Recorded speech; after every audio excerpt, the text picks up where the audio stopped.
24 years, and I feel very seasoned, weathered, hard on the outside, and I work hard to stay soft on the inside on this work. And I think a lot of you feel the same way, but in that work, I'll say most of those 24 years, it wasn't the federal government that was pushing us forward on the climate side, right? We were pushing ahead. The real work on a day-to-day basis has always happened in community, within your lands, in tribes, in local. And I think it will continue to be that way. And that's where the progress continues to happen and where it will continue to count. I want to tell you a little bit more about Tribal Climate Health Project.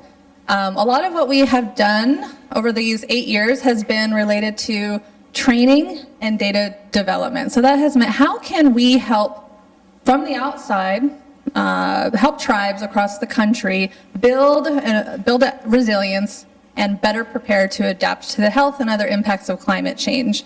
And we've had a lot of accomplishments, and this number is old. At this point, I think we're more 1,500 to 2,000 folks that have been trained in some way, shape, or form by this program. We've had 30 trainings, 8 full trainings. You're part of one of them. We're actually recording here today, and that will be, clips of this will be made available online. And a lot of our trainings have now been orchestrated into a new self-paced option that we're calling My Adaptation Pathway that's just being launched, which basically means you can take all the content of these last 8 years and walk yourself through a variety of different pieces of information, which really is, how do we do the work of adaptation?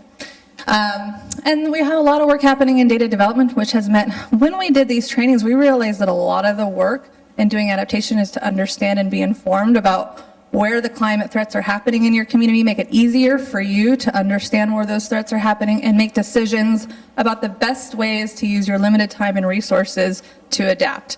And so we have tools, and really some positive news, let's take whatever we can today, is that we've received state funding here in California through the California Energy Commission to take our data development tools and turn it, and partner with the Public Health Institute to develop a functionality for tribes on extreme heat, and we're going to move on from there. So basically making it easier for you all to access information to help you make good decisions about where you can apply your limited time and resources to adapt and protect your communities. So that there's things to look forward to in 2025 for Tribal Climate Health Project, including a next webinar series. We'll have another summit.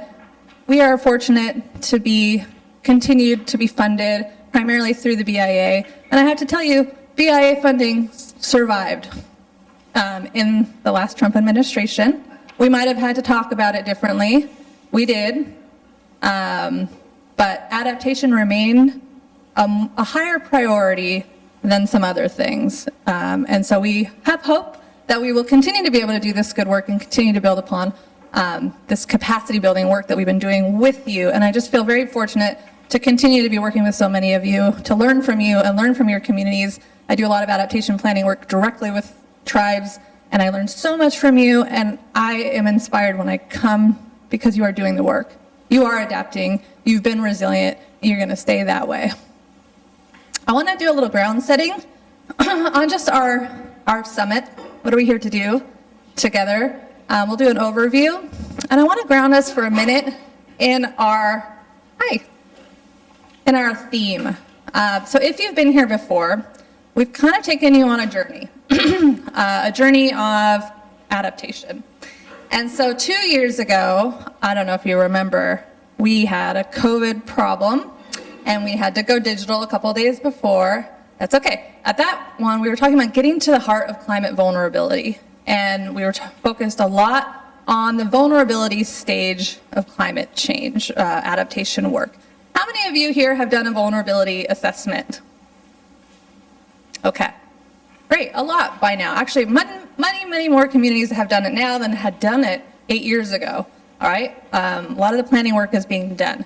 And so we focused on what are the climate threats and how are they affecting your communities, and what can you begin to know about where to spend your time and energy and resources. And then the next year was last year. We came together and we focused a theme on adaptation planning. So once you know what your biggest risks are, then you decide how to act upon it, right? And so you identify strategies and you seek to put them in a plan, hopefully one that's actionable. You're really trying to identify the best strategies to leverage whatever resources you have. And so we spent our time really digging into what an adaptation plan process looks like and how you make that as effective as possible, learning from each other from those that had already gone through the process. This year, it's the next step out. What happens after you plan? Ideally, it's time to take action. And I have to say, even if you haven't planned, even if you haven't gone through these planning documents, it's still a good time to take action. Taking action in whatever ways that you and your traditional knowledges and your community know needs to occur. That's what we're here to focus on today. And the next 2 days is taking action and the hard work it takes to take action, to transition from those plans to actually putting real projects, programs, policies, interventions, education, all the things into the ground, into your lands, into the people to protect lives. And that's the hard work that you all get to do. You are the stewards of the health and well-being of your community, and it is a heavy lift, and it is a big responsibility. And you're here today because you're taking it seriously and you want to do it as best as you can, and we are grateful for that. We're going to focus mainly in this conference on 3 main exposure areas. Today, we're going to have a bigger day on wildfire. Tomorrow, a bigger day on heat and drought. But those are the 3 big exposures we're going to do a little extra focus on. If you're here, you probably know these terms, but I just want to do a little ground setting on terms and objectives. So what is adaptation? We'll just start there. Adaptation sometimes is defined as changes in processes, practices, and structures to moderate potential damages or to benefit from opportunities associated with climate change. And what is an adaptation plan? A process that helps the community identify and commit to actions to effectively manage climate-related vulnerabilities. And what does it mean to take action? Implement those plans, or if you don't have a plan, just implement, right? Just get going. And that might be what we talk about a lot. And adjust as needed. We have a lot of objectives, but a lot of what we want to do here is have this be a peer-to-peer learning opportunity. I'm not going to talk at you a whole lot, neither is Shasta. What we have done is mined from the attendees, the wonderful tribal serving folks like you who are doing the work out there in the ground across the United States, and learning from your experiences and the wisdom that you have brought with you. Okay, so here's our event overview. I hope you have had a chance to grab your workbook. Your agenda is in here, and a lot of the information is in here. We're going to use that workbook as we go along in the next couple of days. And so what we're going to do next is do some participant introductions after this little bit of ground setting and housekeeping, and we're going to spend a little time there. We want you all to get to know each other. We will do some breakouts a little bit later today. Those breakouts are going to get us thinking about how we're implementing strategies to help us with these exposures. So what is your community doing and how is it going when it comes to heat, drought, and wildfire? And what can we learn about what works when it comes to implementing these strategies from each other? We have our first tribal knowledge sharing panel, so that's basically our attendees. We have a few folks here today that have offered generously to speak about wildfire. So that will be what we do right before lunch. And then after lunch, among all the good news we have to share with you, true to topic, we are adapting to climate change in real time. Today in this area is a very big wind day. And very big wind days meant that there are wildfire threats around here, not just high wind threats, and also the threat of public safety power shutoffs. And so, long story short, our field trip we had planned for La Jolla, who had experienced a pretty devastating fire. We needed to regroup, reevaluate that decision to bring you all in buses into that environment because it was about planning to have 60-mile-per-hour winds. So instead, their fire chief and other folks working on wildfire for La Jolla are coming to us. Okay, so we're okay. We're adapting. That's what we do. Well, when climate change hits, you do what you can.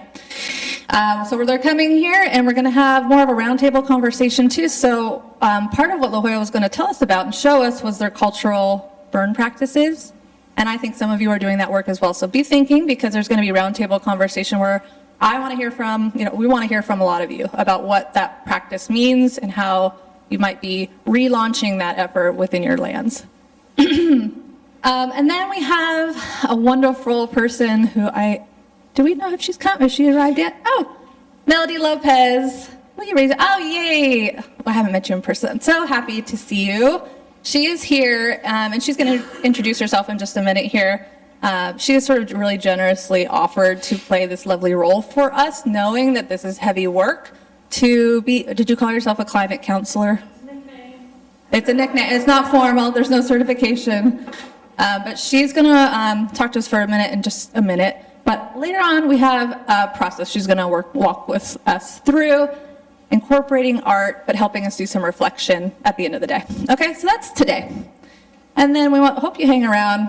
It might be a good day to be together and do some, and we'll call it networking, but be together after all of this.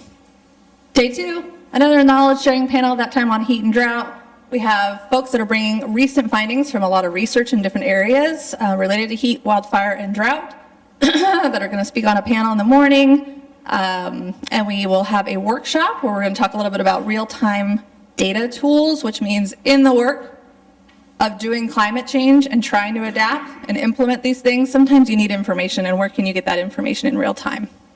And so we have a few tools to share with you.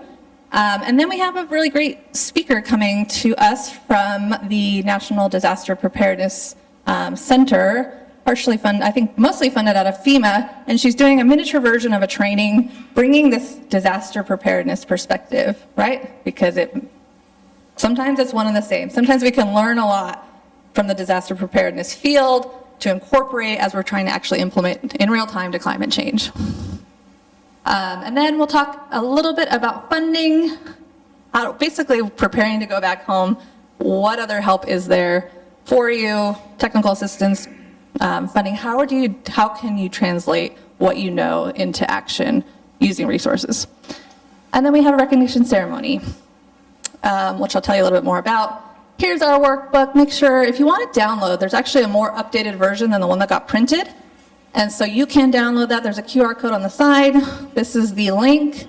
And you may like to do that. You're really welcome to use this workbook as we go along for reflection and note-taking and keeping yourself, up to speed on where we're at in the agenda. But also, there's places to write in. You can write things down, right? Like spaces to take notes and reflect. If you prefer to do that on your computer, you can. It's fillable. Right, Tila? Okay, one last sort of housekeeping item. You might have seen an email from us. We asked you to take a survey. The main thing we really wanted to know from that survey is what phase of adaptation you are in right now as a tribal community. Partially because that helps us with our recognition ceremony. We want to make sure you all have had a chance to fill that out. And so when you have a moment, you can use this QR code. We would love if you could fill out that survey. Many of the questions are optional. You don't have to fill everything in, but that one question where you have 4 options on what phase of adaptation you are in, we'd really love to at least know that one. Okay. And I really want to say thank you to a lot of people, all of you, for having made the time to come. We've already said thank you to Shasta, but I also want to introduce you to Tina Fernandez, who is on Shasta's staff, and she's out there at the registration table, part of the organizing team. I want to introduce you to Tila Combs, who has done a heck of a lot of work. She's on my team at Prosper Sustainably, organizing this event. And Lori Montserrat, who formerly was with the state, and now we stole her, and she's been helping us with this event too. So wonderful team, and I want to say thank you to them. We do have to recognize the BIA and the continued support we've received from the Tribal Climate Resilience Program. And of course, Paula as host. And our speakers. We have quite a few of them, and they're wonderful. We have so much knowledge in this room, so each of you I think of as somebody I will learn from in the course of these next 2 days. This is all in your workbook as well if you ever want to look back and reference who these speakers are. But thank you for contributing your knowledge. And with that, I'm very pleased to introduce you to Melody Lopez, who is going to help hold our hearts a little bit here.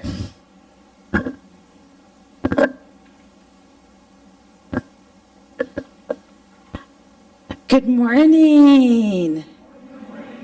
I love to be here with scientists, which all of you are. You have this science and this adaptation. No Melody on Matsuwa, no Hopi Nakaitane. I am Melody Lopez. I am Hopi and Navajo. I drove in from Arizona yesterday, and I love the drive here. I'm like, no, Shasta, I don't want to fly. It's so pretty. And so I'm an MSW social worker, and that's why I love your science brains. I love the way you think about climate and adaptation, and it's so straightforward. And so I am here to give you a break from that part of your brain. And so you'll see these 2 pages about igniting my inner light in the middle.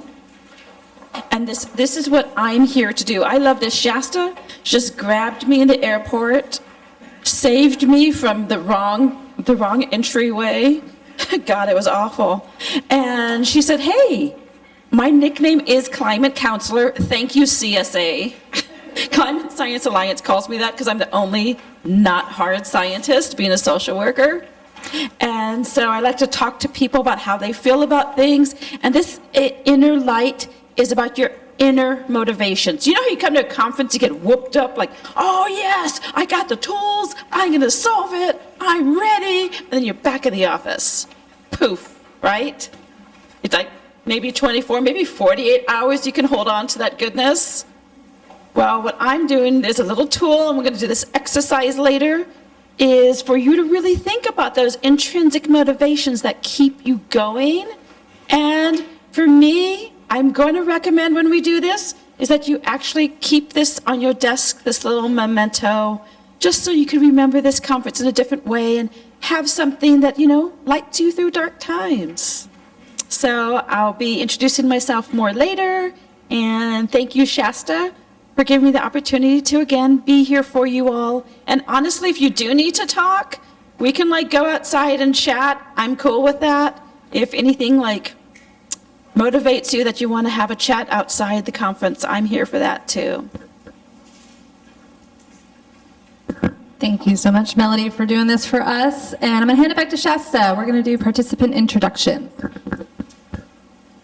All right, so this is the time where we get to learn a little bit about one another. And I am personally not the biggest fan in the world of icebreakers. You've probably all been in those rooms where they make you do something completely goofy because it's supposed to make you feel, closer to one another. I'm like, that's dumb. Let's all just get in the room together. But of course, then when you're the one up front with the microphone and you want people to introduce themselves, it's like, let's do a little something, more, just so that we can learn something different about people. Now, when we did this last year, we asked people to introduce themselves with, of course, these important pieces of information. What's your name? What tribe do you work for or belong to or serve? And if the answer to that is none of the above because you work for maybe a government agency, you can maybe at least say, what tribes you've interacted with and worked with. So what is your job and where do you work? So we want to know where do you come from, where in the country, and what you do in your job. And then we were talking this over yesterday, and we were like, you know what? We get the feeling there's a comfort food moment coming. So we want to know, what is your go-to comfort food? That's why we've got the little pizza slice and the donut at the top of our slide. And I've actually been thinking about this since yesterday because I was the one who suggested the question, and then I realized I don't have an answer. I think my go-to comfort food is food. But Angie, knowing me as well as she does, I didn't realize that she had put pizza and donuts. Because if you know me at all, you know that I'm a big fan of the donut. So, and then we had pizza yesterday at lunch, and then I thought, you know what, maybe we should have donut pizza. It sounds gross, but right now, any carb in a storm. As far as I'm concerned. So yeah, donuts, pizza, chocolate, but you know what? Even though I never make this, I think one of the classic comfort foods is macaroni and cheese.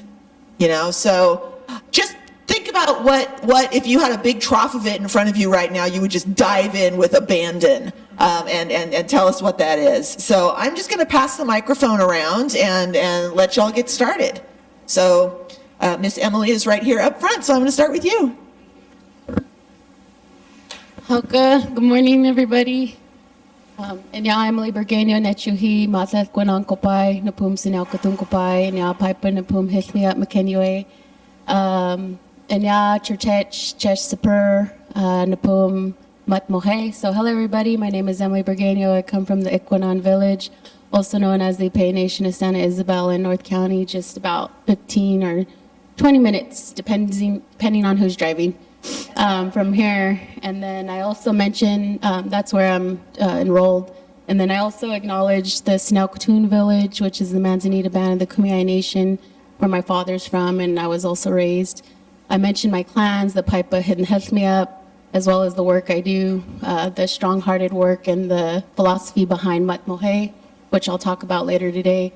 I already mentioned the tribe that I belong to. I serve our band, San Isabel, as well as, all 12 bands within the Kumeyaay Nation here in San Diego. I try my best to help serve the Kumeyaay across the border as well, because the international border crossing our homelands. I do my best at being an ally to our neighboring nations, such as the Kuya, Kupa, and Liseño. My job, well, I'm an auntie first before everything. But today I'll be sharing about some grassroots work I've done through the Pet Seakeeper. And then I'm also the chairwoman of the Kumeyaay Digueño Land Conservancy. I work throughout my homelands, which is the ocean, mountain, and desert here in San Diego County and Imperial counties. My go-to comfort food, anything homemade, especially by my mom. I love stew, torch, shui, and beans. Hey, good morning. I'm Lori Montserrat. I'm currently working for these guys, the Tribal Climate Health Project, and I do whatever I'm told. My go-to comfort food is fresh huckleberries. Hi everyone, I'm Tila Combs. I am also working with Angie at Prosper Sustainably, and I also work for the Washington State Department of Commerce. I'm from Everett, Washington, and working with tribes. I'm new to that particular role, but Commerce this year has been focusing a lot on signing new memorandums of understandings with the Washington State tribes to replace contracts that have really iffy language around sovereignty rights. And so I'm really proud to be here as Commerce is delving into that new way of working with tribes. And my go-to comfort food is any kind of pasta with a red sauce. And I make that a lot at home. Good morning, everyone. My name is Christian Aceves. I'm the environmental director with the Saboba Band of Liseño Indians. Very happy to be here today. I've been with Saboba for about 3 years now, learned a lot, still a lot to learn, obviously. We do everything from waste management to water sampling to now climate adaptation work, so definitely happy to be here. I would say my go-to comfort food is absolutely pizza. I'm a big fan of pizza. Pineapple does belong on pizza. Anyone that doesn't think so can meet outside. No, just kidding. Those are fighting words, my friends. Hey, let's go somewhere, huh? Yeah. No, but now that we're getting more into the fall season, I'm a big fan of tamales. That's a lot of good food for my people. So wherever anyone has some tamales, let me know. All right, we'll go. Thank you. Good morning, everybody. My name is Shanna Yazi. I am from the Navajo Nation, coming from the community of Cameron, Arizona, which is on the Western Agency. And what I do for my job is I'm a safety and compliance manager for the Dig Deep Right to Water project, which is a nonprofit organization that's been working on Navajo. And we've expanded into El Paso, West Virginia, Texas as well. So part of my job also has been preparing emergency preparedness plans for our teams because they are in rural areas, and also in regards to the heat and creating policies for our employees to make sure they're safe. I'm also a community land use planning committee member for my community. So we talk a lot about the land, and this fits perfectly as well at the same time. My comfort food is going to be Korean barbecue. Table for one, no judging. I will eat with all the dishes there. And yeah, thank you. Hi, everyone. Great to be with you today. My name is Marcy Delos, and I am not Indigenous, but I am very privileged to serve the Forest County Potawatomi community in Northeast Wisconsin. In my role, I am pretty new, just a few months into being in the tribe's climate resilience and sustainability coordinator. So right now we're, for example, working on a climate risk and vulnerability assessment and an update to the previous climate adaptation plan. And we're also trying to take action at the same time. So this conference is very perfect. And my go-to food is a tie between pizza and macaroni and cheese. Nothing original. But can you have macaroni and cheese on your pizza? I mean, I'm all about fusion here. I'll experiment with that. Hi, I won't be standing. My name is Annie Jacobs. I am Mohawk from the St. Regis Mohawk tribe. That is in northern New York, up by the Canadian border. I am an air quality technician, and my comfort food is spicy food, probably burritos. Thank you.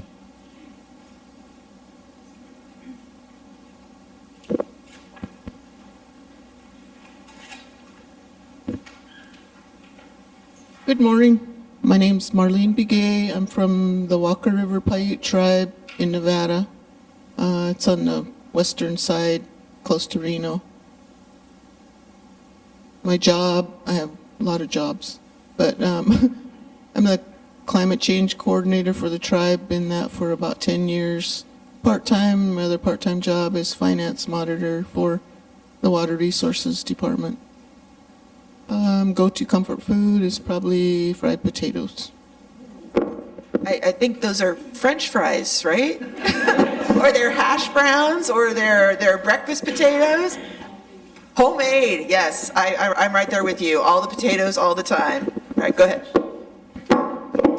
Good morning. My name is Annika Alexander Ozinskis. I volunteer for the Nevada City Rancheria Nisenan tribe.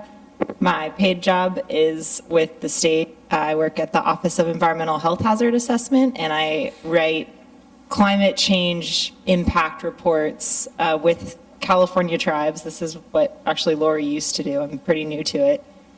And my go-to comfort food is green curry.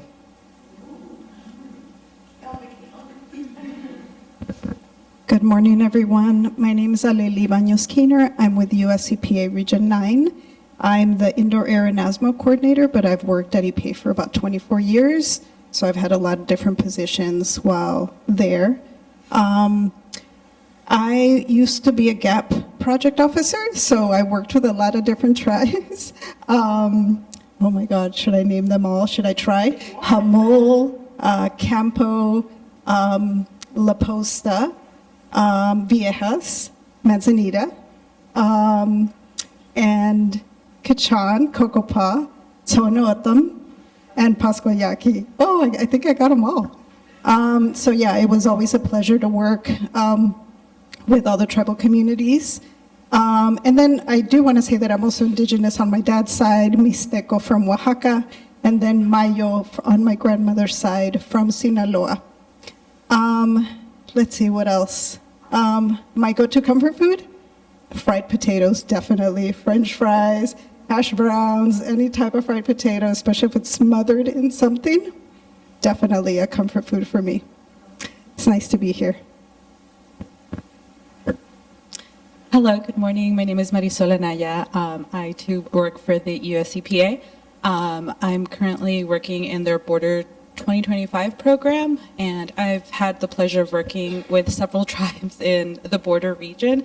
And in my previous role, I was a GAP project officer, so I worked with a lot of the tribes that Aleli has listed off, and also tribes in Mendocino County. I do work in San Diego. We do have a satellite office in downtown, and my go-to comfort food is pozole. Yes, it's that time of year. Good morning, everyone. My name is Anthony Isham. I am also with the US EPA in Region 9. I do not belong to a tribe, but in the past, when I was working with the San Diego Audubon Society, I have worked with the Barona Band to help set up a native seed library. And currently, I am also with the US-Mexico Border Program. So we do serve all communities and tribes in the border region, north and south of the US-Mexico border. And I'm the Environmental Health and Communications Coordinator in that program. I've only been doing it for a little more than a year now, so still kind of new, but I've learned a lot, and I still am learning today. And my go-to comfort food would be like a good mango or a guava. Although most of my family is from Southern California, I was born and raised in Hawaii, so tropical fruit kind of brings me back.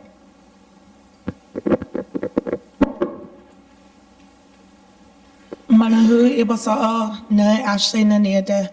Hello, everyone. My name is Ashley. I'm from the San Joaquin Valley of California, Western Band of Mono Indians from Norfolk Rancheria. I work as Norfolk Rancheria's Environmental Protection Department Assistant. And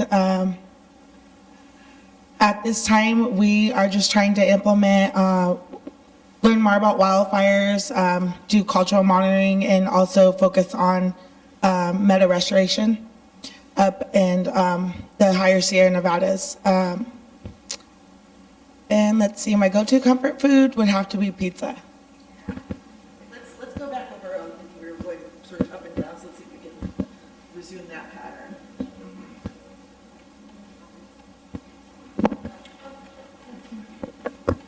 Hi, everyone. I'm Tina Fernandez.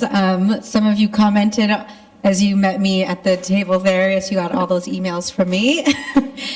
So I work for Paula's Environmental Department, and my favorite comfort food, so I'm half Filipino, and so lately I've been eating a lot of mungo beans, and so that's where I'm at right now with that.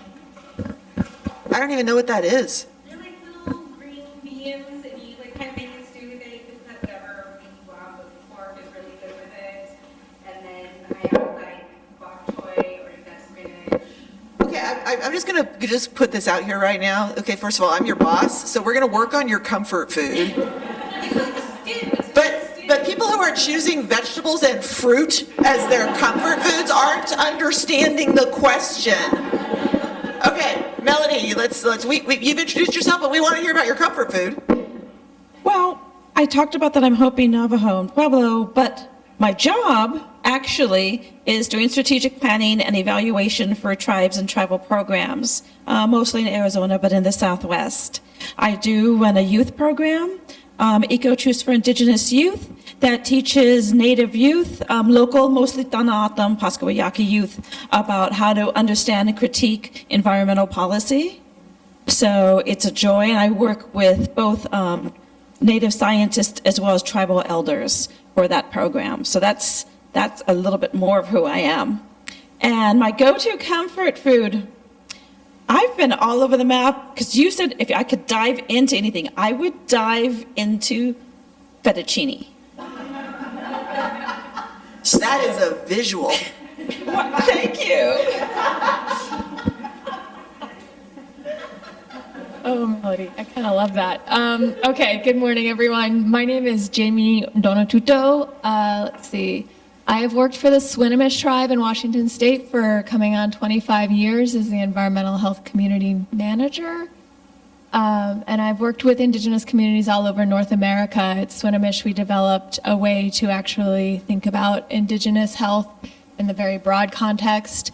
And Colleen and I are going to talk a little bit more about it today, but how to bring that into climate change and really think about what matters most to communities, which are values and beliefs, and then how to actually think about making priorities based on those. So that's part of what my job is. Comfort food. Okay. Well, normally I would have said dark chocolate, like so many people say that. Actually not here yet, but I love the idea of diving in, right? And so I come from a Sicilian family, and so pistachio is incredibly important in my family. So basically it's like a pistachio pesto, and it's amazing. Good morning. My name's Colleen Merrick, born and raised on Salish lands and waters in the Pacific Northwest. And now I live on Otna lands in south central interior Alaska. And I work at Copper River Native Association. It's a health organization. I work as a climate change coordinator.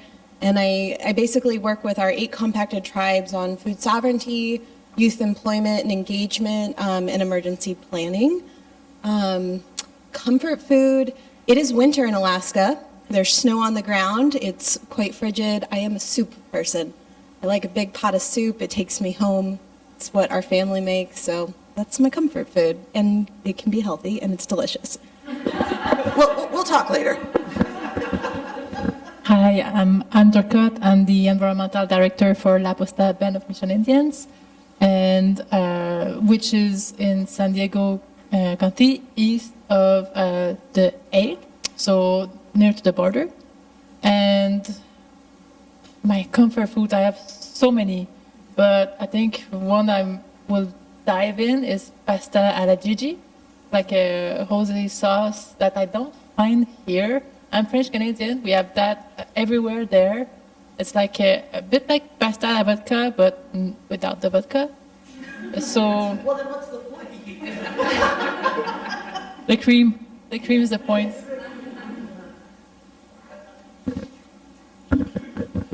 Hi, everyone. Good morning. My name is Michael Jimenez. I am coming from Orange County, ancestral Tongva land this morning, about an hour and a half away from here. I am not Indigenous, but I have the privilege and honor to help my organization and staff who are working with tribes in their roles and their programs. I work at the state in an organization called the Strategic Growth Council. The main charge is to basically administer climate change dollars and grants from the state level across a variety of different programs.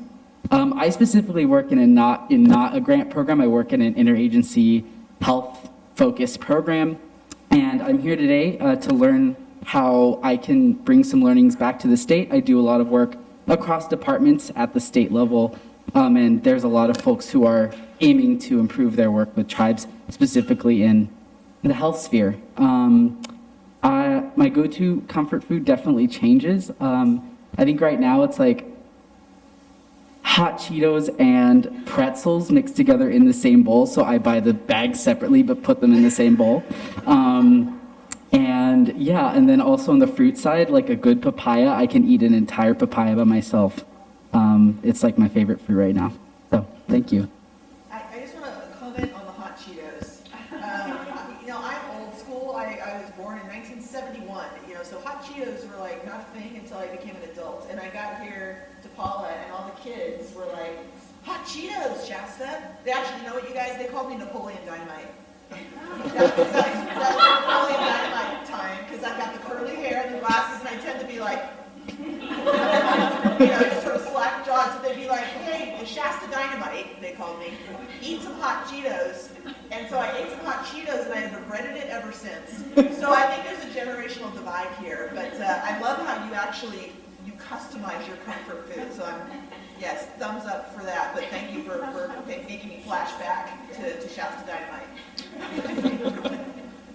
Bojo Jayak, Minawabin Nagom, Bryce Nadez Nikas, Bodawad Min Dao. Good morning, everyone. My name is Bryce Lewis Smith. I'm a member of the Citizen Potawatomi Nation. Realizing there's folks behind me, too. I work for the Governor's Office of Land Use and Climate Innovation, previously known as the Office of Planning and Research. I am their Senior Tribal Research Engagement Specialist for the 5th Climate Assessment. I'm working on a tribal research program which is trying to uplift tribal voices and experiences across California within the 5th Assessment. And that includes helping out with the Tribal Research Grant Program, which provides funding for tribal climate resiliency projects or whatever tribes deem important for them. We are guided by a tribal advisory group, which is made up of 7 different tribal leaders across California, which is really making sure that we're doing this project in a good, meaningful, respectful way. In addition to working for the state, I'm also part of LA County's Native American Indian Commission, which is looking at trying to help uplift our urban Indian community in Los Angeles as the largest urban Indian community in North America.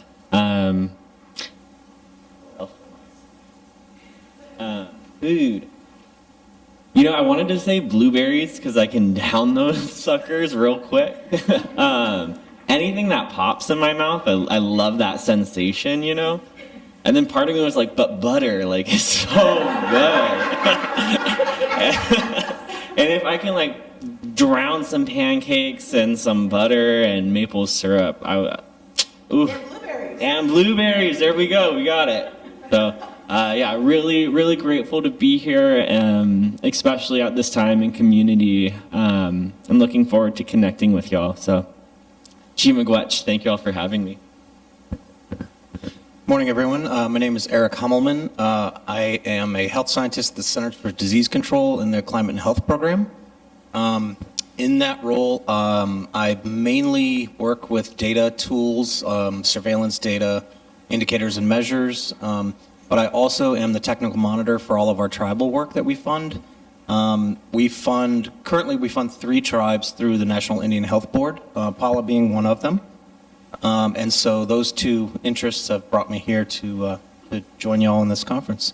My go-to comfort food, very hard to say, but I also, like Colleen, I think soup has got to be the one. If I'm at home and I just want to cook, that's usually what I go to.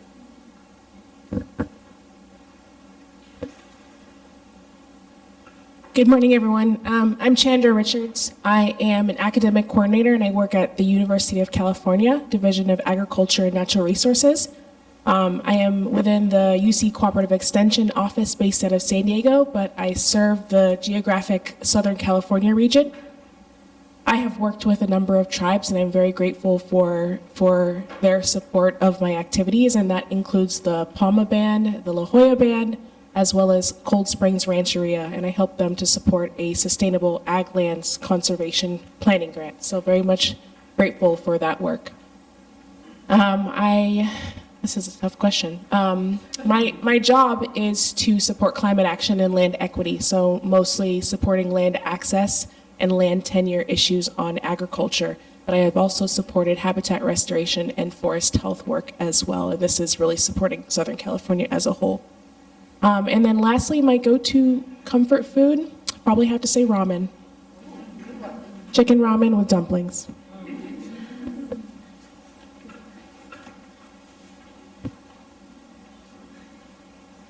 Majixis, my name is Marcela Tayaba.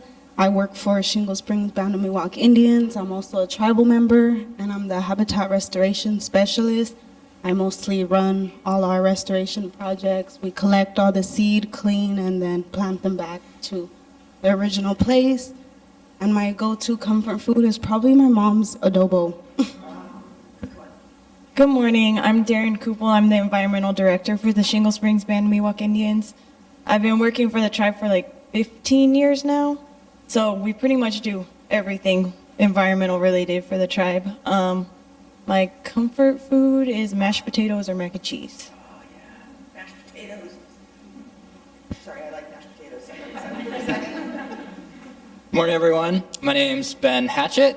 I work for the Colorado State University and NOAA Global Systems Laboratories Fire Weather Test Bed, but I'm based in Sonoma County, California, where I grew up in Northern California.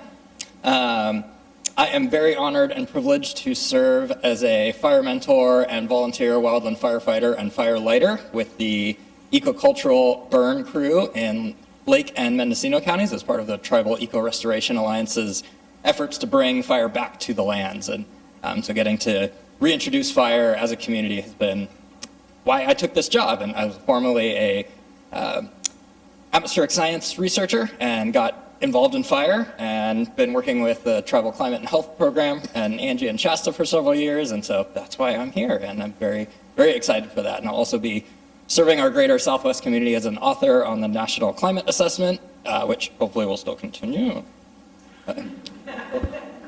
Hold that for later. My go-to comfort food is chocolate chip cookies, all of them, on my face, on my belly, everywhere, all the time. Thank you. Thank you, Ben. Hi, I'm Chris. Chris Hyun, rhymes with fun. And I live in Berkeley, California, but I work for the California State Water Resources Control Board, which is based in Sacramento.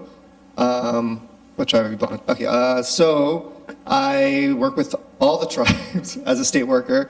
Unfortunately, our climate team has not engaged that much directly with tribes.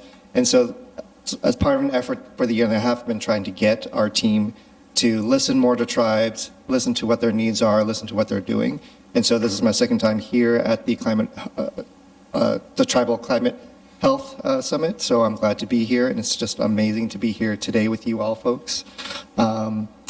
But fortunately, the California State Water Board does have a tribal affairs team. And so if you want to know what we're doing, I have events coming up, especially for the Bay Delta and a bioaccumulation monitoring training series that they're holding. And so they're having special trainings for that as well. So I'll have literature out for you to take. And what do? I'm the climate lead at the State Water Resources Control Board. And so I work on everything climate. We have a small team at the State Water Board. I also work on our emergency regulations for drought. And what's my go-to comfort food? So frozen Korean seaweed rolls, which is the kimbap, sold in various stores. Takes 2 minutes to unfreeze in the microwave. And it's really good. And vegetarian. Also, if you're going to eat flaming hot Cheetos, I always pop in Pepsi AC before I eat those. And sleep with a bunch of pillows so that I'm sleeping at an angle so that the acid doesn't come back up. And then pizza, breakfast pizza. Anyone have breakfast pizza? I had that for the first time last year at work in Sacramento, and I was amazed. So you can try that.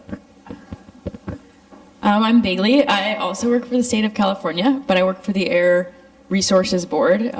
My work primarily focuses on funding for climate adaptation and climate mitigation. Here today for a couple reasons, but one of them is trying to get more funding from that work to tribes.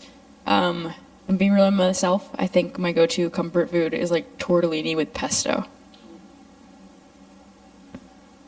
Hi everyone, my name is Johanna Roth. I also work at the California Air Resources Board on the same things that Bailey works on, so I won't repeat that. I live in Oakland, technically work in Sacramento, and my go-to comfort food is Käsespätzle. It's like the German version of mac and cheese, but with handmade like dumpling noodles. So it's like buttery, cheesy, there's caramelized onions, there's breadcrumbs on top. It's just the best thing ever. So where do you live and when's dinner? Thank you. I'm happy to be here. Across. Good morning, everybody. My name's Henry Nahara. Nice to meet you all. Glad to be here. I'm from La Jolla Band of Luiseño Indians, just 20 minutes up the road. I also work for them as well with our Natural Resource Department. I am the Outreach Culture Coordinator, so I do a lot of different things for them. I help with our fuels crew on our cultural compliances, making sure we're staying out of our sacred sites, or if we're finding new findings, making sure we have monitors on site for new projects within the tribe itself. And then also just stepped up, we had a forester. He went to CAL FIRE, so we needed somebody to take over our greenhouse and doing tree assessments, help with the GSOB research as well. So I stepped up and learning a lot, loving every bit of it, and yeah, happy to be here. Thank you guys for having me. Food. Oh, food. Sorry. Favorite comfort food is going to be hot wings. So traditional, not boneless, regular traditional hot wings. Hi everyone, my name is Jennifer Kim. I also work with the Strategic Growth Council at the state and with the governor's office and my colleagues over there. I work on one of the grant programs. It's called Transformative Climate Communities. It's a holistic multi-infrastructure project community resilience program. What am I missing? Oh, we recently started, in the last year or two, we're a fairly new program. working with tribes, and so have kind of some newer tribal grantees. And there's a handful, but the ones I work with are the Wiyot tribe in Northern California and the Potter Valley tribe, who works with some other tribes in the area. My comfort food is Korean pork shoulder and potato stew is like, I think the direct translation potentially. And I also love pozole, which is I feel similar. And I will also throw in some fruits. I love figs. That's all right, we'll forgive you. Chante washte yuhana pechi yuzapi hemachia wichoka waikui na wobilowi sichangu Lakota Hemielo. Good morning, everybody. My name is Paula Antoine. My Lakota name is Center Wichokana which translates to Center of the Nation. And I also have another Lakota name, which means she gives thanks. They give thanks for her.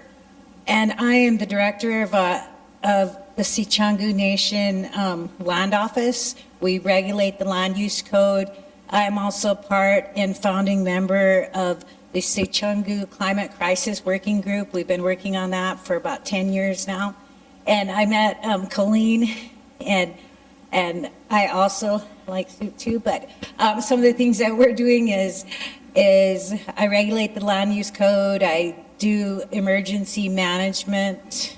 I mean, there's just a lot of stuff that overlays everybody, and I overlays everything like climate change, emergency management, land management, fire suppression, fire, it just goes on and on the layers. So, but I just want to commend everybody for working with the state, because we really have a hard time working with the state in the Plains regions. We have a lot of difficulty. I'll talk a little bit about that when I talk tomorrow, but one of my comfort foods is soup as well. I really like soup, yeah. I could eat it every day, actually, but yeah, I like soup. Thanks. Hi, everyone. My name is Scarlett Sands Bliss. I work at Tracking California, which is a nonprofit program of the Public Health Institute. I'm based in the Bay Area.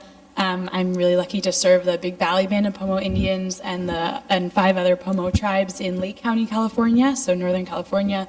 And I'm the project coordinator there for the CHARM program, which stands for Climate Health Adaptation Resilience Mobilization. It took me months to remember that one.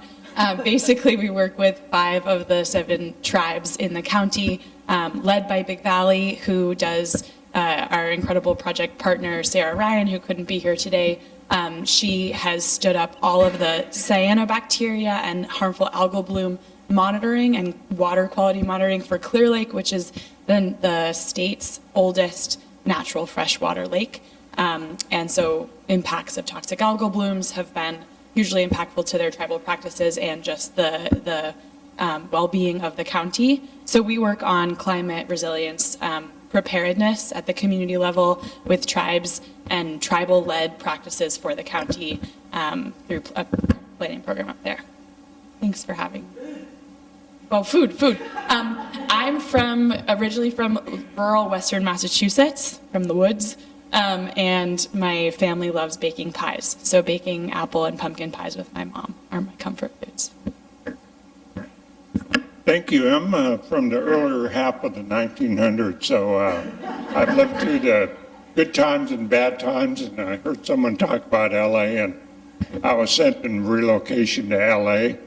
So as far as the bad times, I do recall being escorted out of certain communities in LA because of the color of my skin. So I've got to call my relatives now and say, make sure your state ID is up to date, because time's coming again. But I've also been here for the best times, and I was working in DC when the bulk decision was decided, and we were so excited on having the right natural resource regulations for the tribes, water, forestry, and the rest of that. So that was great times. And now I work as executive director for a tribe in the Kenai called Salamantoff tribe, and we're working on forest fires. how to restore our forest. About 400,000 acres have been burned, a lot more damage by insect infestation, and also restoring our streams for the salmon. So, yeah, food, being around for that amount of time. Someone mentioned adobo, and I do have mestizo relatives, so I know I'm going to be visiting them. I think about adobo and pancit and the rest of it. But right now, I was at a memorial potlatch where one of the foods was deer stew, and I had to hunt for the meat. So I'm going to be part of a memorial potlatch for my clan at the end of the month. So I'm going to make sure we have meat in the deer stew. So thank you. And by the way, his name is Eric Morrison. He forgot that part. Yeah, thank you. Oh, hi everyone. I'm still thinking about your harm reduction approaches to comfort food for digestion stuff. I guess I'll start with the comfort food. I had some comfort food last night at SeaTac, and I'm still paying for it. It was spaghetti. So hearing all of your comfort food is like, oh, I'm a little not leaning towards it right now. But fruit and tahini is always my comfort food. Either it's a watermelon or melon, any of that stuff. So I'm Rick Escobedo, and I come from Washington State, Piscosa Wenatchee Ancestral Lands. I live in the heart of Washington in a place called Leavenworth, Washington now. I'm Wodaika descendant, and I do a lot of work in community. Some of the work I do, serving on a board on Wenatchee River Institute, is bringing and serving the Piscosa people, uplifting their voice and looking at land back, really initiatives there, and looking at bringing cultural teachers to help teach tech to local schools in the region. I am, by training, I'm a licensed clinical social worker. And I do a lot of work with trauma and addictions. So I do a lot of harm reduction approaches, but not in that way. It's like minimize what you're doing, not have, other things to continue doing. But what brings me here is really looking at fire adaptation. I live in Central Washington. It's the hottest spot in Leavenworth for the next large wildfire loss. And, I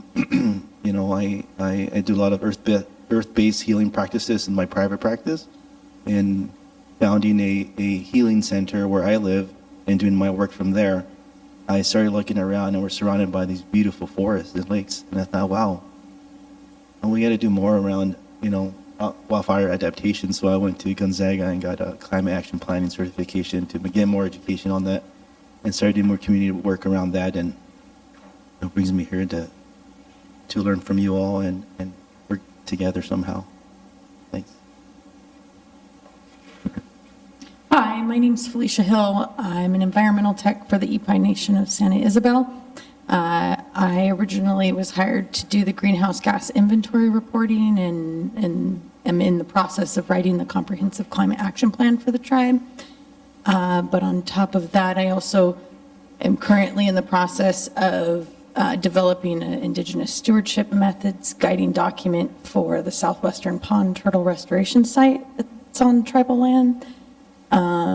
As well as helping out with my kind of hobby of and love and appreciation of native plants led me to help out with some groundwork for a native plant garden that's just getting off the ground here, and then also building upon Emily Orgaño's work that she had started there with the community garden. So I'm helping out in that capacity as well.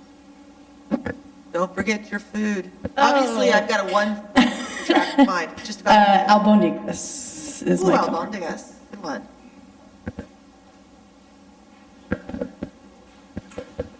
Hello, name's John Machado. People know us as Bud. I'm tribal member Paula. Live here in Paula. It's important that we use our Indian voices in these spaces. I'll say it in native Mi'ekwa Natel Bud Machado. Na'anhilka Paula Al Ma Kupanachwish My job, whom do I serve? I serve my kids. My job, I just finished up the LGP grant, language grant last week, revitalization of the Kupanya language. Now I'm kind of working with the Paul Learning Center as a cultural lead and helping with curriculum and implementing language and culture. And right now I'm also developing, working on a culture group with the youth, trying to find key speakers or events they can attend.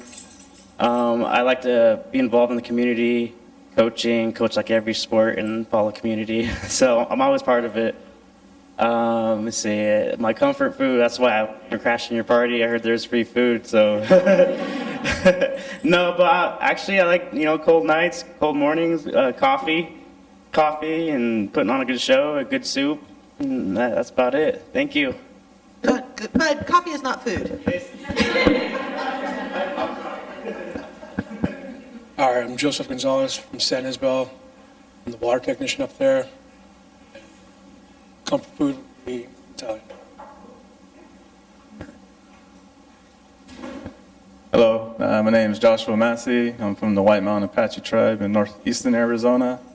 I work for Gila River Indian Community in South Phoenix as one of their tribal archaeologists. I'm also a fire archaeologist for BIA, for the PEMA agency. I do all their cultural and natural resource mitigation and protection on all the wildland fires throughout the U.S., so I'm pretty busy throughout the year. And my comfort food is Mediterranean food.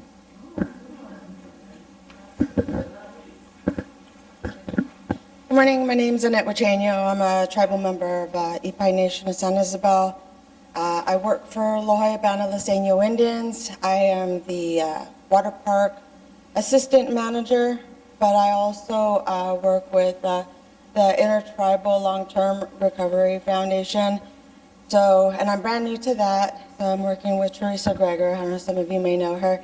So here I am. I'm learning, and I think all of us should learn, just as community members, to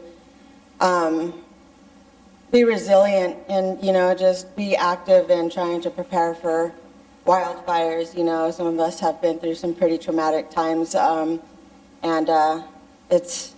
you need to always be prepared. Right now we're going through rolling blackouts through La Jolla, and I apologize, I've been in and out. I'm the only one with keys to one of the departments, and another department needs to use my department because we run off generators, so I apologize. But thank you for having me here. Comfort food, anything that I make out of scratch. So, safe travels, everybody. Yeah, thank you, and thank you for also. What happens if I too mic it here? Yeah, I want to just give us all a hand. Did you hear all of the wisdom and the knowledge and the experience and the community that's in this room right now? I'm happy. I'm happy. I feel like I am in the warm embrace of the best people. So let's applaud ourselves because we're awesome.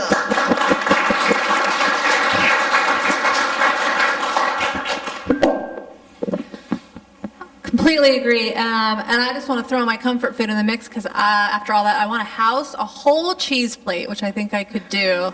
So thanks to Shasta for that prompt. That was her brainchild, and now we're all hungry. We get a break in a little bit, but before we get into the work of getting into breakout groups and really thinking into how we are really implementing what we can do, what strategies, whatever we can do to adapt and prepare and build resilience in our communities, I just want to do a little bit of level setting on some pretty basic concepts that we use with Tribal Climate Health Project that we've built over the last 8 years to try to just help us all get to the point where we're ready to talk about action. Okay? I hear things.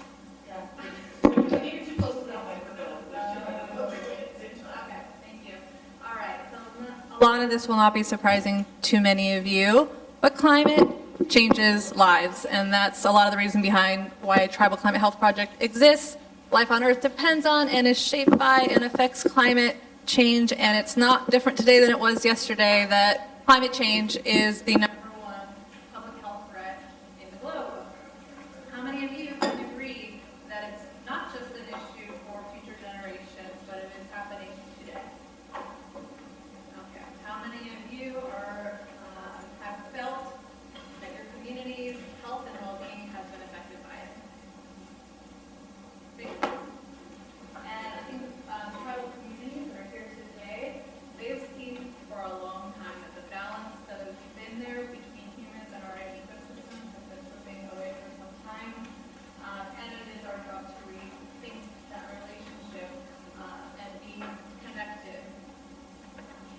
one of the diagrams that we built the Tribal Climate Health Project. And because we know you're already experiencing all these exposures, we're going to do a little bit more of that hand raising. This is how we talked about the cascading effects of climate change. Actually, I haven't changed this much in a few years because when I use it in communities, I really tell it continues to be true. Basically, we know that emissions are driving the greenhouse gas effect, which has a warming effect, prompting and resulting in climate change. Climate change presenting itself to our communities through 5 key exposure areas. So raise your hand if you've experienced temperature extremes. Raise your hand if you're experiencing wildfire.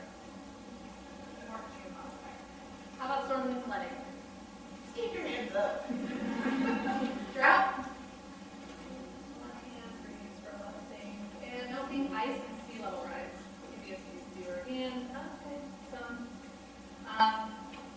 From those exposures, the key exposure areas, well, we're going to talk about those 3: temperature extremes, wildfire, and drought primarily here. But each of these exposures has a cascading effect on secondary exposures. At least that's how we have been talking about it. Meaning that the climate conditions are going to have a relationship on certain other exposures that are going to affect our health and our other values. So one of those being worsened air quality. Raise your hand if you've had issues with worsened air quality. We'll talk a little bit more about how that presents itself differently under each of these exposures. Each of these exposures, worsened air quality looks different under heat than it does under wildfire, than it does under storms and flooding. How about vector changes? We're talking about mosquitoes, rats, ticks. Okay, yeah. Water insecurity. That might look like both supply, a shortage of water, or greater issues of contamination. Yeah. Food insecurity. Again, supply, or maybe issues with maintenance of that supply. Okay, all of these exposures cascading down to drive actual impacts on the ground in communities where human beings are living, and not just humans, but our other living relatives as well, animals and plant species. This is not a rocket science of a framework. A lot of times in the adaptation planning world, even outside of tribal communities, we think about the impacts. That better? Oh, I'm sorry. The impacts to the natural environment, to the built environment, and to the health and social environment. And what you all know to be true is that all of those things are interconnected. It's harder and harder to separate out one from the other. And every time you have an impact in your built environment, it affects climate. It affects your community's health and well-being. Every time there's an impact to the natural environment, we feel it, right? Our health and social well-being are affected. It all triggers down to our health. And that's what I've learned by writing many adaptation plans, is that all of those need to be recognized as a health impact. And when we talk about health with the Tribal Climate Health Project, there's lots of different ways to think about this and maybe define it. But we know that tribes don't talk about health in the same way that maybe a Western community does. It is not just clinical. It is not just the absence of disease. So oftentimes we talk about it in a more broad and interconnected and holistic way. My little remote. Thank you. Uh-huh.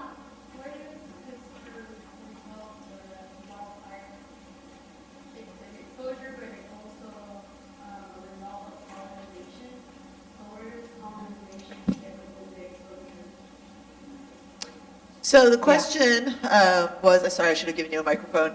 The question was, where do the impacts of colonization fit into our assessment of these exposures? And I'm seeing some nods and eyes that are like, yeah, that's an important question. And thank you for asking it, Emily. And I would say that, at least from an immediate perspective when it comes to fire, the ways that we have not managed the landscape in traditional ways. And that is a legacy of colonial practices, which is coming into the land and saying, no, we know how to do things better. We're going to manage it in a way where we introduce Smokey the Bear and say all fire is bad, where people fear fire. And I would also say that the expansion of resource extraction has also worsened wildfire, and things about housing, and putting houses in unprotected areas where there's the wildland urban interface, or what they call the WUI, which is a hard acronym to say. But that's a small part of where those colonial practices have exacerbated those effects. And definitely something I think that we need to be aware of, especially if we're going to be making change at the top, to help us fight these practices, or fight these effects. Wildfire and exposure, I mentioned before, it's a repercussion of colonization, so storming and flooding, drought, etc. So it would be good to include it, and then trickles down, right? The exposure of colonization trickles down to food insecurity, water insecurity with the damming. Yeah, I think that's a good point. And in the reality of usually writing up an adaptation plan, we're always taking into account that this is one series of cascading effects that's happening in real time. It's one man-made effect alongside of all the other man-made effects like urbanization and development and colonialism that have already had their own effects on communities, tribal communities, and forced a new paradigm, I think, of resilience. And those are interconnected too. And so I would love to actually get your thoughts on how to ideally put that in this framework better. And like Jamie was saying too, this is not just a data-driven exercise. This is about what the community cares about. And so when I'm doing an adaptation plan, what I'm always talking with tribes about is asking, what do you want to protect the most? What do you value the most of all of your assets, and not just the buildings, your educational opportunities, your economic opportunities, your sovereignty, your community cohesion? What of those do you want to protect the most? And so judging your vulnerabilities and then ultimately your strategies by what it is you really want to protect the most. And that differs from community to community. But this is one way that we think about health in a more broad context, like I said, than Western. We think about physical health, sure. Things like heat-related illness, mortality, asthma, respiratory illness, vector-borne disease, infections, allergies, and those folks that when the power goes out have electricity-dependent equipment, like dialysis equipment. But what about mental health? Mental health is part of health as well. That might look like in heat, we see more conflict. Or with drought, we see depression and anxiety. Or we might see long-term mental health consequences when we have a gigantic disaster that takes a long time to recover from. Cultural and spiritual health. Shasta, sometimes you like to talk about this one. Yeah, although we're going to have some time at the end of this discussion to hear from all of you, and so those effects on culture, I think, are best explained by those who are experiencing them. And so for me, I think about just my own childhood and how sad it makes me that the things I experienced as a little girl, like regular snow in the mountains here in San Diego, is not something that we experience anymore. But that's not the same as the effects that our tribal folks in the room can talk about for the things that they can no longer access and no longer do. And if you want to talk about an impact on mental health, that one is huge. That is huge. I'm fortunate to be able to visit lots of different parts of the world or the country and hear from people. And one of my deep experiences in the last 6 months was going to Minnesota and visiting the wild rice lakes of the Fond du Lac tribe. And they were talking about how much has been affected by changes to the lakes, changes to the weather, changes to the circumstances that the wild rice needs to be able to flower and seed and be harvested. And that's being disrupted. And of course, there's pollutants in the lakes and just all sorts of things that are happening. And this is as part of the Tribal Science Council, that's the EPA's Tribal Science Council. We go to a community every 6 months and we learn about these things. But in Minnesota, hearing about that, it made me feel a lot of pain and grief on those losses, because it's not just food. It's not just rice. It's sacred. It's so important.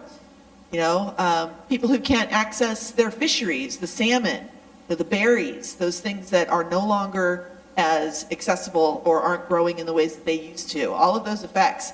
At the end of that visit to those lakes, having heard how important that rice was, we were each gifted a bag of wild rice. And I have never felt more honored by a gift than to be given something that has become rare and difficult to harvest. And I see Bryce nodding because that's your area.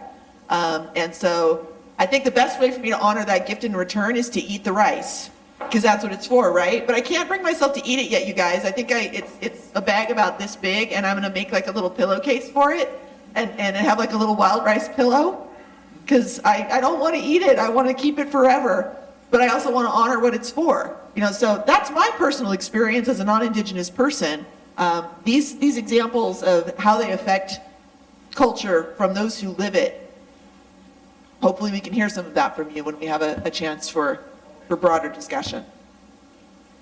Thanks, Shasta. This fourth piece is to recognize, too, that there are impacts to our social and economic health. This comes up really regularly as a high priority in a lot of the Southern California tribes. Say, for example, when there's a power outage and what happens to some of our economic drivers. Or how do I get, when there's a flood and we don't have enough redundancy in our roads, there's not a way to evacuate at times. How do I get to work? How do I get my kids to school? Affecting our social and economic well-being. And that's a really short version of the very, very, very large world of vulnerabilities and effects. This is how we have typically talked about, okay, we know there's a lot of threats coming our way. How do we get ourselves prepared to act for our communities? There's different models here too. This is not a one-size-fits-all, and it's not necessarily linear. But typically it starts with a vulnerability assessment to take a look at what those risks are, and that looks like looking at all of your internal information, talking to your elders, incorporating your traditional ecological knowledges, and then piecing together and braiding together the information that might be publicly accessible from various data sets out there as well. So try to uncover and overcome as many blind spots as you can so you can make the best decisions you can, right? So, all right, these are my top threats, and this is what I care about the most, and we're gonna make some decisions about what really needs to be addressed. And then you address it. You try in an adaptation plan with a lot of community engagement, talking to your community about how do you build on their strengths and what kinds of things they may want to tackle first, and then in 5 years, and then out even into 20 years. How do you plan ahead to act on climate change to address those vulnerabilities? And to do it in this coordinated way, you don't have to do it at all in this way. You could just act on the things you know are most urgently needed. But in this way, what you're attempting to do is really make sure you have the right responsible departments to do the right things and make sure you get the funding in the right places, and ideally put those dollars to the best use, most cost effectively as you can on the things that might be most urgently needed. That's the hope. And then you implement, you adopt it, you implement, and then there's this cycle. And this is our theory, but we're about to test it, that the hardest work happens the first time you do it. And maybe over time, you are in a cycle, implementing, evaluating, updating, and readopting. Shasta and Paula are due for their 5-year update of their vulnerability assessment and adaptation plan.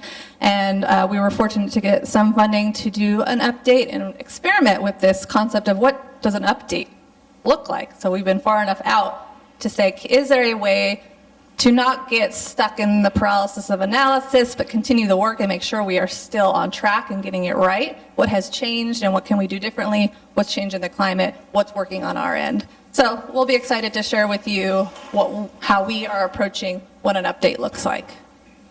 But like we're saying here, it's a process that doesn't end once a plan is adopted. And what BRACE says, so our folks at CDC, they have the BRACE program we'll talk about in just a second. Preparing for climate change is a cyclical and continuous process, which just means this isn't an ending process. Despite a grant maybe ending, it's an ongoing process. I want to ask Eric from CDC to just say a couple words because CDC has just updated its BRACE framework, and it is a cycle, and it does talk about taking us all the way around to action. Yeah, rather than read through the whole slide, I'll let y'all take it in, but the only thing I would say is that this is Brace 2.0, what you're seeing on the screen now. It has not been officially released yet. We're hoping to get it published in February. It has been a long process. We went through at least a year of gaining feedback from expert panels and some of our grantees to update this plan. It is still a cyclical process, but yeah, hopefully you can easily find the original brace on the CDC website, but this will be published hopefully in the next few months, and maybe you guys can use it as a resource. I want to point out that CDC was wise enough to reach out to partners to help them as they evaluated what changes they could make in this framework.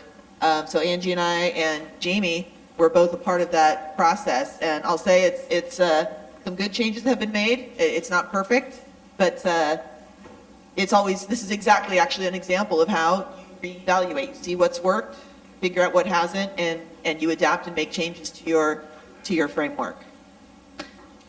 So again, in this conference, we're going to focus on this take action piece, which doesn't mean the rest of it's not important. In previous conferences, we would have spent a whole lot of time on this kinds of stuff, like let's rehash where the impacts are coming to tribes, what's changing in the climate conditions. Let's dive really deeply into vulnerability and how you know what you're vulnerable to. But we're not going to spend a whole lot of time here because I'm actually assuming a lot of you really know a lot of this by now. But just to do a quickie overview, we know that temperature extremes, especially in the western region, but really all over, are getting worse or projected to get much worse by the end of the century. And there's, from the National Climate Assessment, the fifth National Climate Assessment, different scenarios for how heat is going to be changing. And of course, you can see changing pretty dramatically, some areas more than others. You probably see yourself on the map there under different scenarios. And what does that mean for our health and well-being? There's a lot of different impacts. We've already talked about some, the heat-related illness, mental, behavioral, and cognitive well-being impacts, power outages, respiratory illness, because we know that ozone is triggered as heat gets more extreme, which makes it more difficult to breathe, especially for folks with respiratory conditions and asthma. We know that there will be changes in our vector breeding patterns and where they are breeding. Growing, and that will change our exposure to vector-borne diseases and infections, things like Lyme, West Nile virus, and also to know that we will see more infections from things like contaminated water and food, including algal blooms. And you all know that heat has an extreme effect on our ecosystems, including our food systems, changing what might be, in the long term, availability of nutritional and medicinal abundance, particularly for some of your culturally important species. All right, like I said, super quick, wildfire.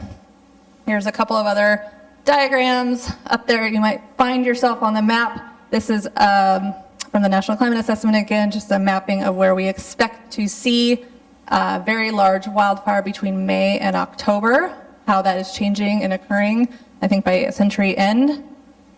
And then below that is impacts of wildfire smoke on air quality. A lot of us in California looking like, ooh, yeah, that's feeling about right in our experiences. But the rest of you are not immune to it either across the country. And so we know wildfire is becoming more severe for a lot of reasons, and we're going to talk about that a lot more today. Obviously, we've seen that wildfire has resulted in injury, and burns, and even death. A lot of mental health impacts, and then when it damages or prompts closures to infrastructure, this is the biggest one I do when I talk about wildfire in tribal communities, and I hear from them, they're really worried about the limited access to health services and emergency services when this happens, partially as a result of closures to roads that folks are not able to get to help or help coming in. And drought. There's another map up top. I'm sorry it's so small, but you can see, I think sometimes here in California we think we might have it at the worst. But this map is showing that our Southern Plains area, your aquifers and your groundwater levels are at extreme risk. And so we know that water deficits have reached record intensity. It's strong evidence that it's going to continue in some places more than others. And there's this weird relationship, obviously, with precipitation, where we're going to have more extreme precipitation events, but longer, more frequent, and extreme droughts at the same time.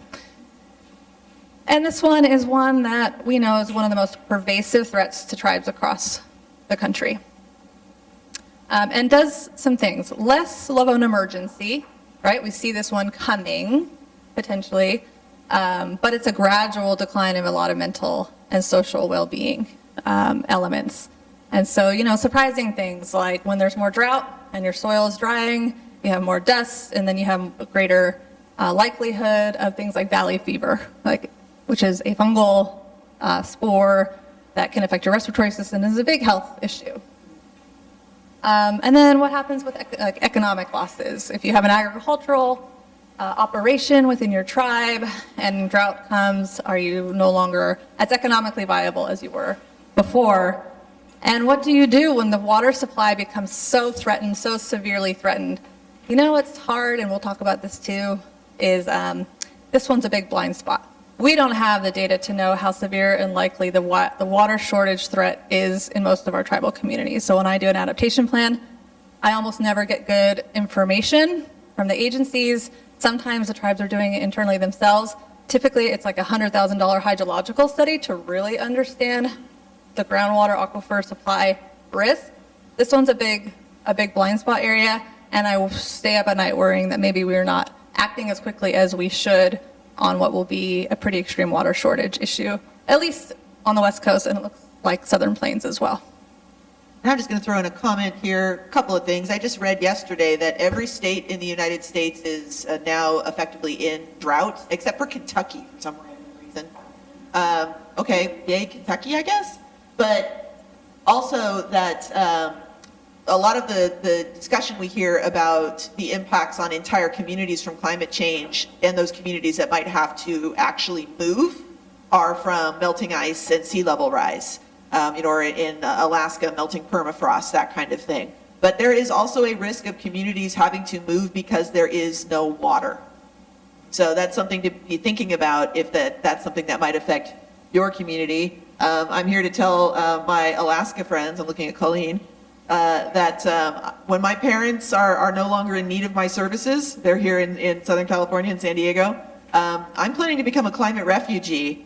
Hi, Alaska, or hi, Great Lakes. So, because I'm worried about drought in California.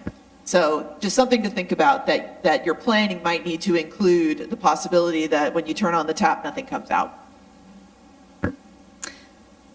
Okay. So we'll take a breath, because that's a lot. We didn't even go into detail on all the possible things coming our way. But the good news is there's a lot to do to reduce the potential suffering in your community by getting ahead of it with some strategies, with some action, right? You know this. And then the trick is to pick the ones that are going to matter the most, whatever dollars and resources and times you have. We like our structure, again, when we talk about strategies, we usually categorize it in this way. You can categorize it in whatever way you want. I'm just going to roll through a few examples of strategies to wet the whistle, because in a little bit here, we're going to get into breakouts where you can think about how those strategies are working within your community as you're implementing them. So I really am excited to hear what you're working on. So we think about policy planning and land use examples. So that might look like you are developing a habitat restoration or endangered species recovery plan, or doing policy and codes to change where you're developing on your reservation lands outside of high-risk areas, or maybe a drought mitigation or water resource management plan. So lots of various planning activities. Maybe some of these strategies will be around community engagement, education, and notification. So like Shasta, she has a good program that she designed around an alert system. How can you alert folks when some of these climate events and potential disasters are coming, and make sure that you can protect people in real time? And there's a lot of other ways to educate and include and engage your communities, including things like a monitoring program to observe climate changes within the communities, or engaging your elders and traditional knowledges to preserve culturally important resources and traditions, You all are doing a lot of this work, and I'm excited to hear more about it. We, in our last year we did a whole training, which was really a peer-based training where we had a lot of people that were doing advanced adaptation work within tribes, talking amongst each other, so sort of like at a 401 class that lasted about a year, where we were asking folks questions about their experience in actually implementing adaptation strategies. This is something you'll have access to, but these are what we were calling wisdom wells. We're asking them, what strategies are you implementing? In this case, it was policy planning and land use. And what lessons are you learning? What worked or didn't work? All right, things like Red Cross won't provide supplies to tribe-led emergency shelters. Okay, sovereignty and land back are key to adaptation. So these are just materials that you'll have access to, and I think this conversation today will be an extension of that. We want to hear more from you about what lessons you're learning in your work. What advice would you have for each other in terms of what it really takes to implement these strategies and what works best? Just a few other examples. So under infrastructure improvements, a lot of folks here in Southern California are thinking about power backup storage and microgrids or power controls, right? Energy resilience, like trying to do what you can to make sure the power doesn't go out for too long, because there's a lot of health impacts to that, along with economic.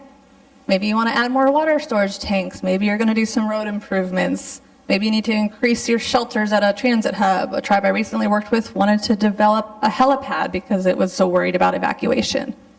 And then there's some other strategies under data, information, and technology. So that might look like real-time automated monitoring or surveillance or alerts, like things like disease surveillance. How can we continue to know the vector levels in our community, for example, and get that information out to the community? Or maybe you want to install automated irrigation. So a variety of different strategies here. Same thing, wisdom well. And then finally, operations and management. Lots of things here. You can establish disaster relocation centers and protocols or implement a pilot program to harvest rainwater. You can diversify your options for water supply. Sounds easier, I guess easier said than done. And then a lot of work that can be done across agencies, and happy to see so many agencies here. But local government being another potential collaboration if your relationship is good. So you might, and you work intertribally to enhance the training and capacity of your emergency tribal response teams. I see that happening a lot. Or maybe you're going to work with your regional utility to bury your utility lines, or you can coordinate with a local chapter of American Red Cross. Just a few, probably thousands of potential actions, and that's what makes this work so hard, is to understand what actions to take when and to right-size those to the problem. So this is the last thing I'll say is just on implementation, there's no textbook, sorry to say. Like to get here, there's more of textbooks on like how to do a vulnerability assessment and how to do an adaptation plan. And then you've got your plan and you desperately don't want it to collect dust, and sometimes it does. But how can you keep it from dust collecting mode?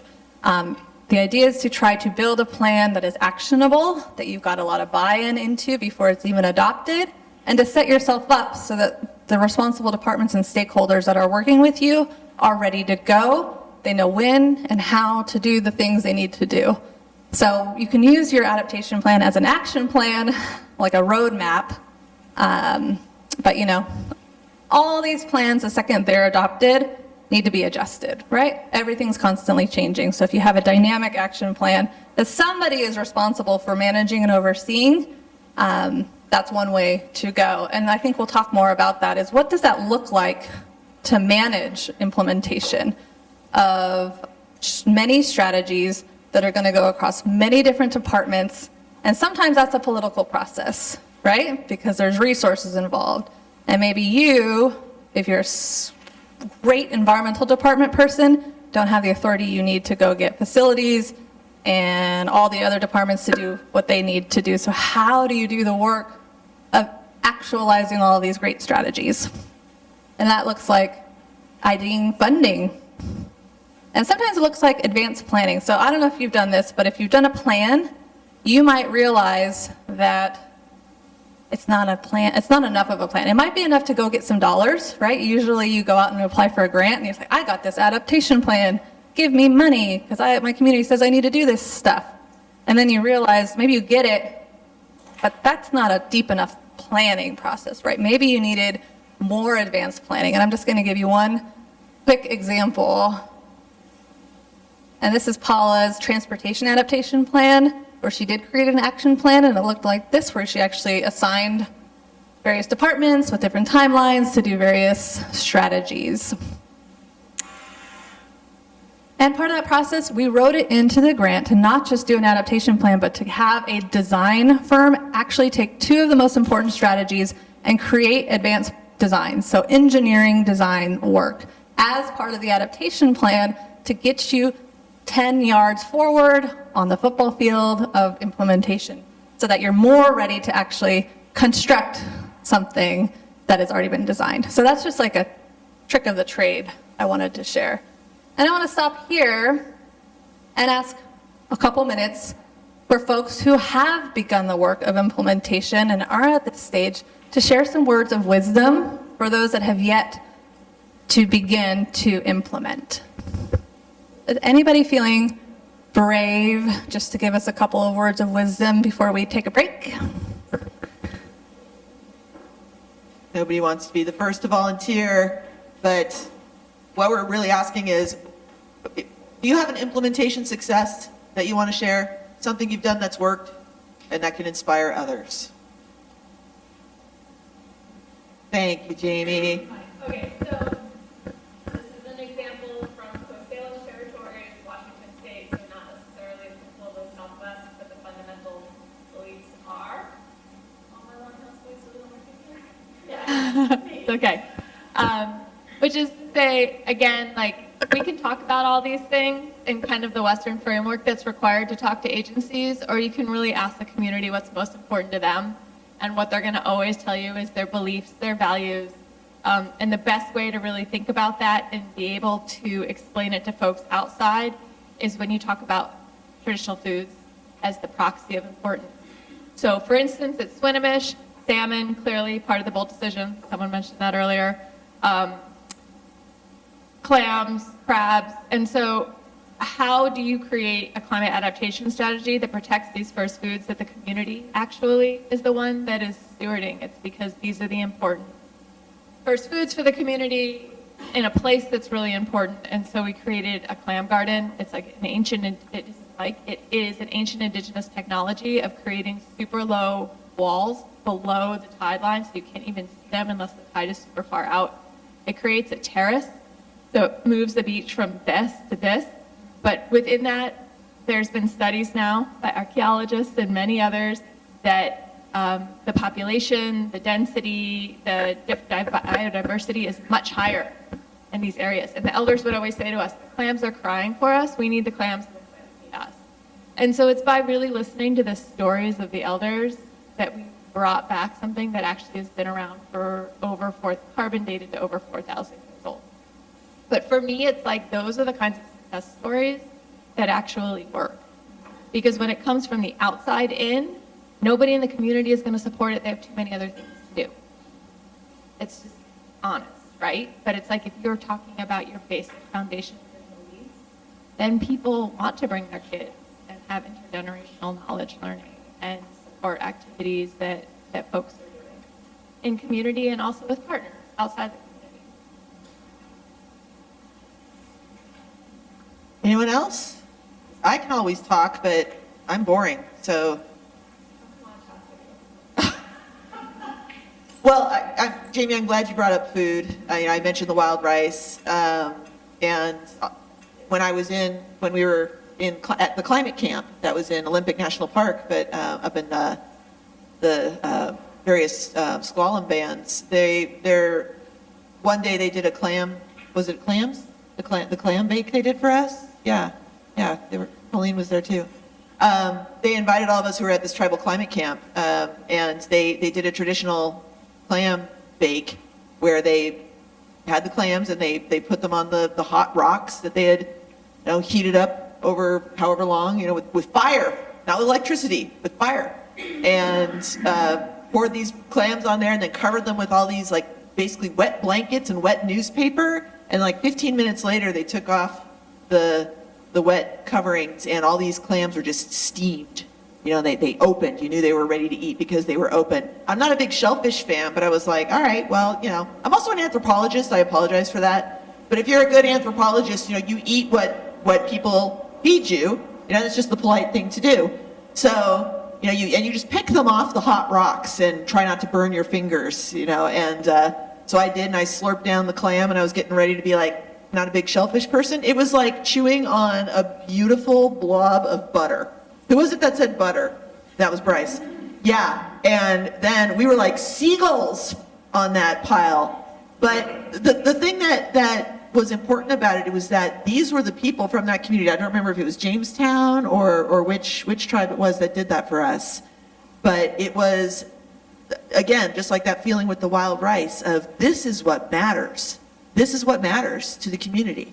So if you're protecting those clam beds, if you're protecting the lakes, if you're protecting the rivers for the fish here in Southern California or throughout California, if we're protecting the habitat for the oak trees so that you can harvest the acorns, so that you can make wiwish or shawi if you're kumeyaay, which is an important traditional food. If you're protecting those things, then you're doing all the other work of adaptation too. Because if the plants can't grow and the animals don't live and the fish don't swim, then none of the rest of us can either. So you start with the food, then everything else feeds from that. Pun not intended, but well done, Shasta. Pat myself on the back. All right, I feel like it's break time. We're running a little bit behind, but we're also just trying to be flexible with our timing. So let's take 15. We can come back at 20 till, but at that point we're going to go into breakouts, and so we'll explain what that's going to look like. We're going to have 4 different breakouts, and you guys are going to move around and get a chance to be in 2 out of the 4 over the next hour. But there's still food in the back. There's coffee and juice. Go outside. The wind is starting to pick up, but you can still take a big breath and do a primal scream if that's what you need to do. All right, we'll see you back in 15.